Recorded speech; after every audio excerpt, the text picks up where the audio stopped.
Hello and welcome to another episode of 3-Minute Game Pass. I'm Nathan and my goal today is to tell you whether or not this Game Pass game is worth your time and bandwidth. The game today is Carrion. Play as the Thing from the Thing as you eat, assimilate, and shed biomass through this horror-themed Metroidvania.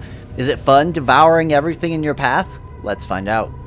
Carrion is an Xbox and PC cross-release, and that's about all the features it has. It doesn't cross-save. It does have separate achievements on each platform, which is weird, but if you want to, double up, you can.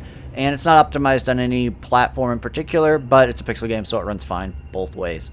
So what is Carrion? Well, Carrion is a Metroidvania-style game with a big twist in that you play as essentially the villain or the big monster. You're this giant biomass blob that uses tentacles to kind of reach out, move around, solve puzzles, and explore the environments around you as you eat people, essentially, to get bigger and bigger. As you progress through the game, you unlock abilities that allow you to open more areas, similar to a Metroidvania, and you have the ability to switch your size, which switches modes, essentially, on which skills you have access to solve puzzles and traverse. There's tons of new areas and tons of new powers that range from simple things as being able to, reach out and grab something, to actually assimilating people and controlling them to solve future puzzles, which is kind of cool. And it's an engaging game where you pretty much eat and murder everyone. So if you like that, don't do that in real life, but in this game, it's pretty great.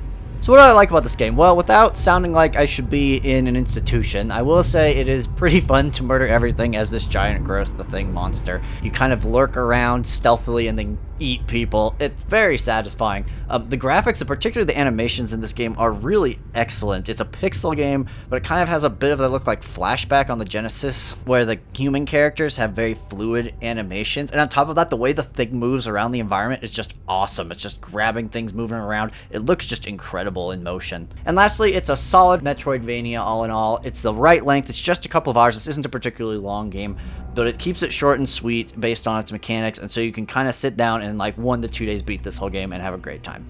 There is one pretty big minus for this game, and that is that there's no map. I don't know why there's no map. In a Metroidvania game, you usually have a map.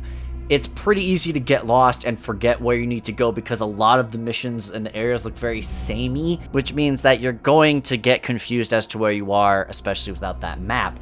The second thing is that the game is clearly designed for a mouse and a keyboard. Playing on a controller is fine, but there is an element of precision that you lose that makes some of the puzzles and some of the areas much harder than when I played through this game originally on PC.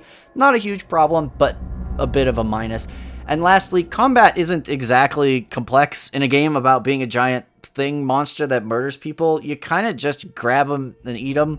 There are some enemies that require a little bit of strategy, such as charging through them or sneaking up behind them, and those enemies are pretty fun, but generally speaking, I felt like combat could have been more than what it was.